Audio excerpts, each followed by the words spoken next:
You're tuning into the Uncensored Pro Wrestling Podcast, the only wrestling podcast covering WWE, AEW, and TNA. Let's get uncooked, uncorked, and uncensored.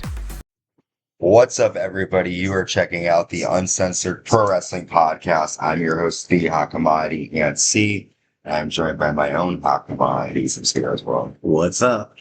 And today we are covering WWE Monday Night Raw from June 9th, 2025, live in Phoenix, Arizona. And to kick off this episode of Raw, we have WWE Champion John Cena coming out. The Unseen 17, the best of all time. I don't know the rest of it. I don't either. Cena says, "You saved a sideshow comedian whose biggest achievement is impersonating me. Do you think that accomplished anything?" Talking about R-Truth. He says, "You're keyboard warriors and don't have real power to change anything. R-Truth is a gimmick, and in a year, you won't care about him. R-Truth, you will never use me to benefit one of your pity parties again. I have 19 dates left. We are halfway done. Don't waste your voice and send me to the class clown. Send me competition. Everyone you cheer for, I have shut your mouth and beaten your best." And that's when the self-proclaimed best in the world, CM Punk, comes out. And Punk says, "I want you to be comfortable because I have a lot to get off of my chest. It's ironic. The Cowboys saying you're going to ruin what made you. CM Punk, the punk rock kid defending the establishment. I'm not here to defend TKO or the WWE. I'm here to defend the people. You're mad because the WWE picked you and not the people. They chose to kiss my final boss's ass like you. These people are my boss. If they want the truth, they're going to get Ron Killings. John Cena, you're just a spoke on a wheel, and I'm going to take that title from you. After you made me unconscious at Elimination Chamber, you screamed, 'I'm sorry,' because you know what you're doing is wrong. That title has corrupted you, and I know what that's all about because it turned me into a monster. I have to be a monster to stop the monster. To you and Seth Rollins, that title is power and control. To me, it's for the people. After tonight, you got 18 dates left. I'll leave it up to you to pick a date. If you're more Boston Red Sox than New York Yankee, you'll say it's tonight."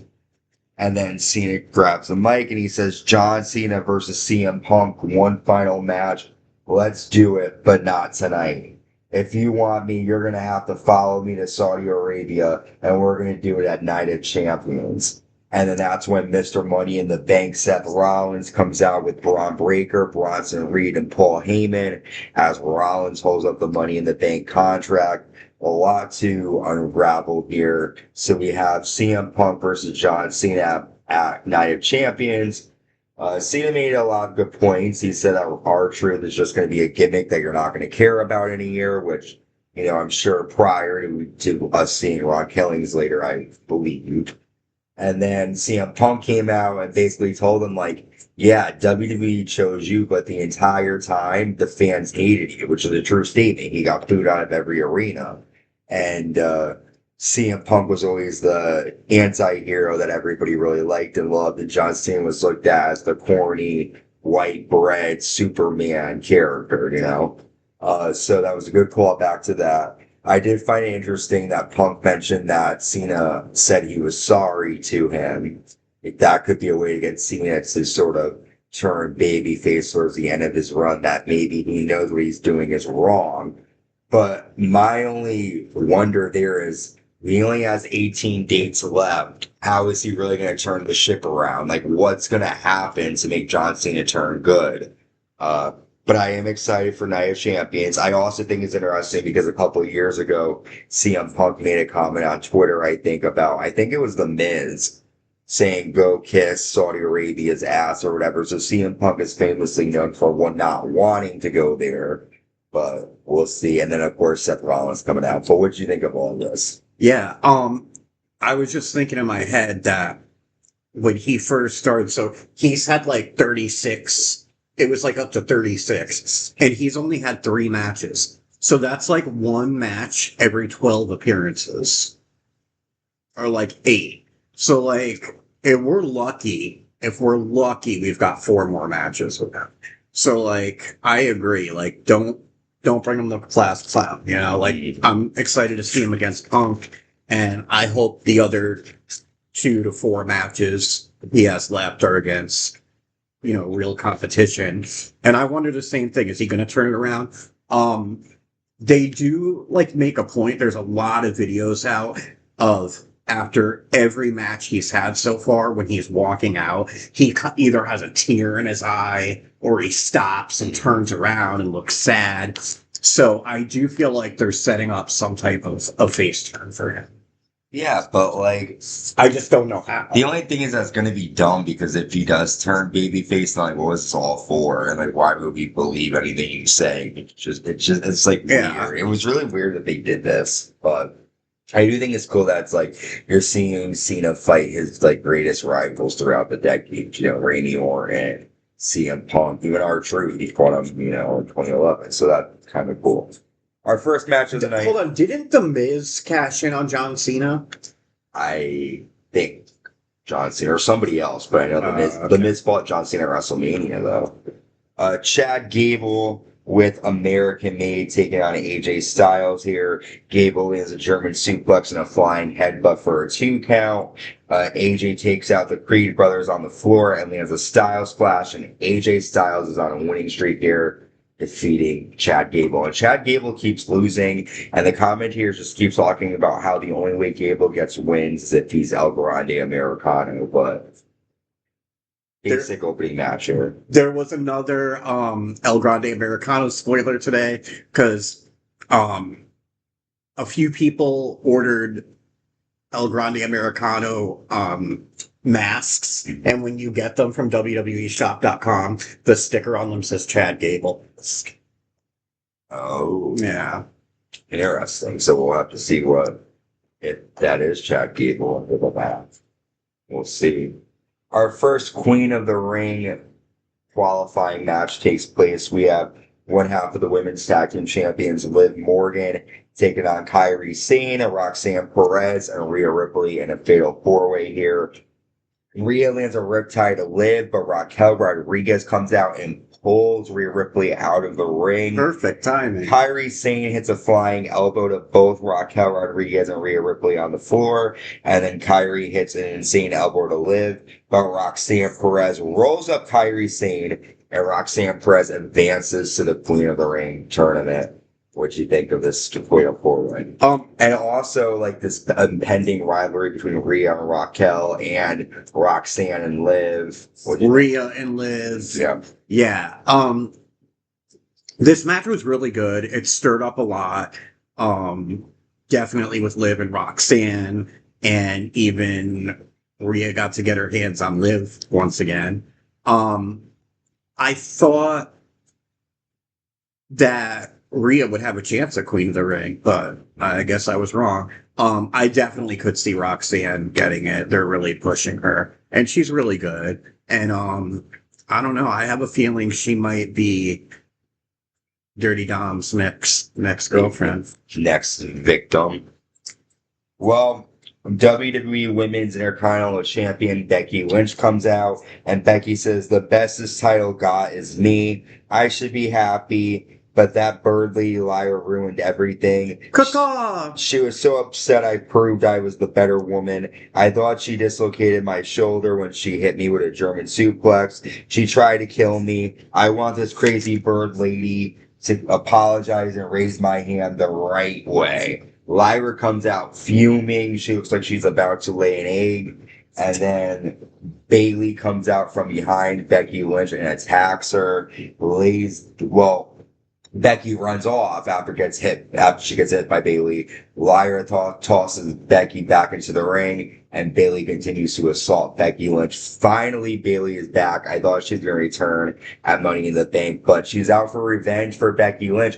Lyra's looking confused, but I hope we don't get a triple threat. I just want to see Bayley versus Becky. Yeah, well, I don't know if a triple threat would make sense, because Bayley and Bird Lady are kind of like together. But, I mean, she was kind of helping her out, but I thought this was one of the best parts of the night. It was great to see Bayley back, and I am really hoping that either at Evolution or SummerSlam, we'll get Bayley and Becky. I think it'll be great. I think you'll be great. I R-Truth then shows up on the announce desk. He sort of, what's that word called when you sort of just come in, take over. Dominated? You know, whatever. I can't think of the word. I think it starts with an H. You like come in like corrupt and just like, I'm sorry. not trap, but like held. There we go. R-Truth came over to the announce desk and held it hostage. Held it captive. Truth says, don't let no one tell you that you don't matter. They heard and understood. I am back because of all of y'all. R-Truth is back for all of you and for me too. We all love R-Truth. He can be too nice, funny, and forgiving. Not me. I wish you would. I feel alive. You think I'm a gimmick, and then R-Truth cuts his dreadlocks off. And he says, the truth has set me free. I am Ron Killings. Now put some respect on my name. So we're getting the return of Ron Killings. And Ron Killings in TNA was a monster. Like, he destroyed everybody. We're going to see him with a cigarette in his mouth next week. I hope. What'd you think of Ron Killings? It was cool. It was cool the way, like, you know, I do think that they really did not, re-sign his contract, and I do think they brought him back because of all the backlash, and which is pretty cool. And I like this. I think like a lot of videos that I've seen in the last few days, they're like talking about is he going to be the one to dethrone Cena? Which I don't know about that, but I could see him definitely getting a singles title. This is supposed to be his last run in WWE, and that's why he is changing, because he couldn't bring the R-Truth name with him anywhere. So he can use Ron Killings if he goes to the Indies or AEW or TNA after this. But I think after he cut his hair and the way he was looking, he's pretty scary, and I could see him causing some major damage. You caused no damage. Judgment Day are talking backstage, and Roxanne tells Liv that she basically saved Liv from Kyrie pinning her, and that pisses Liv off. We then get our men's King of the Ring qualifying match: Penta versus Intercontinental Champion Dominic Mysterio versus Sami Zayn versus Braun Breaker with Paul Heyman in Braun's corner. Braun lands a Frankensteiner to Sammy and then spears Penta on the floor. While Braun's on the floor, LA Knight lands a BFT, taking out Braun Breaker, which is definitely going to start an issue between Braun and Seth and his group. And LA Knight there. Sammy hits Dominic Mysterio with a haluva kick, and Sami Zayn advances to King of the Ring. What did you think of LA Knight taking out Braun Breaker and Sami Zayn advancing? I thought, it's about time that LA Knight kind of does something different, He just lost his third Money in the Bank, so he really needed some push, But, he's not on Raw normally, so that's different. And, maybe we'll see a switch over. And shouldn't we have, do you think there's going to be a draft coming up? I think so. And, because I thought, doesn't it usually happen right after WrestleMania? It did last year, I'm pretty sure. Next up, Nikki Bella comes out to the ring.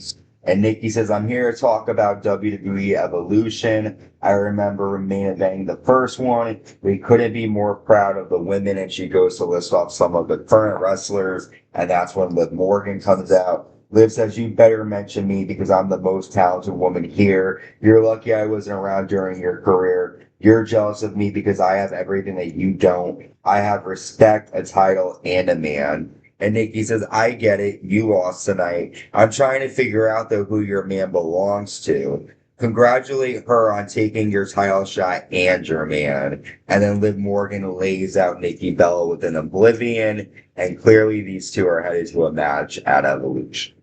Yeah.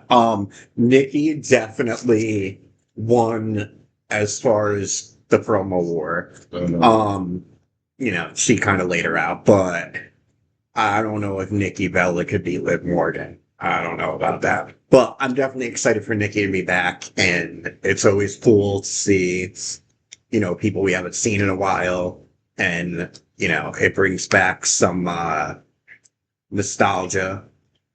Yeah. And I think Liv Morgan will be a great first fight for her. Yeah. Liv just fucked her up. Our main event, WWE World Heavyweight Champion Jey Uso defending against Gunther here. Jey lands a flying cross body early on in the match. Gunther lands a German suplex at Jey Uso on the floor. Jey lands a spear and an Uso splash, but Gunther kicks out. Jey then applies a sleeper of his own. Gunther lands a power bomb and a spear, and Jey kicks out of that. Gunther then applies a sleeper. Jey tries to get out of it, but Jey Uso passes out, and Gunther is the new World Heavyweight Champion. Okay, I have to go back for 1 second because I just thought of something. I know this is probably really far-fetched, but how cool would it be where her first fight is Liv Morgan, who's the tag team champion? What if her and Raquel come at Nikki, and Nikki needs a partner, and it brings back Brie? That would be kind of cool, right? Okay, as far as this, I was really surprised. Like, I was and I wasn't. I couldn't see Gunther losing to Jey twice.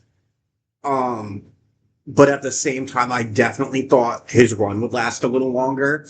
But as over as he seems to be with the fans and the crowd, a lot of people complain about his title run on the internet and stuff.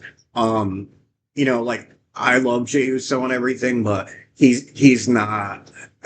He's just not there. He's not. There's no other way to put it. He's just not. He's much better as a tag team. Well, maybe him and Jimmy will reunite. I Who think do you so. think Definitely. Gunther is going to go after next, though, now that he's champion? Or is he going to go after Gunther? I mean, we know that the winner of the King of the Ring is going to fight him at SummerSlam if he's still champion, but who do you think will be his challenger? I could see Sammy going after him again for sure. But I don't know. It's got to be somebody on Monday, so we're probably going to see Seth Rollins against him. Well, we'll definitely have to see. We covered all this episode of Monday Night Raw. It was a very good episode. I liked it. A lot happened. And it was a 2.5 hour time frame. And it was kind of attitude your ass for all the stuff happening backstage and everything. Make sure you subscribe, like, hit the notification bell on YouTube to stay notified when new content comes out. If you want to listen to us through a podcasting app, you can check us out on Spotify, Apple Podcasts, Amazon Music, and wherever you get your podcasts. Until next time, stay safe and stay uncensored.